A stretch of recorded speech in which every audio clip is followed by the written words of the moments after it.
Ganun pa rin yung result eh. Ang address niya ay 68, 67, 68, 69, 70, 71, 72 pa rin.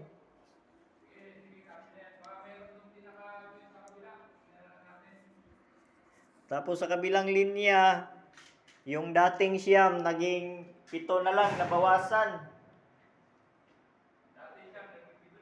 Oh. 7 na lang. Tapos yung dalawa doon, multiple response.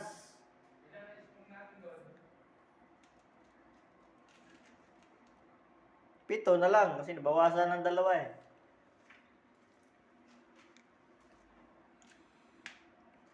Basta yung siguradong pasok na pasok dito, yung 68, 69, 70, 71, 72. Ayun, tingnan na lang natin sa loob. Ulitan niyo yung numero na yan. Sige, sige. Para, yan na lang natin buhayin. Buhayin na. Oo, yan ang buhayin natin. Bubuhayin na ba? Sige.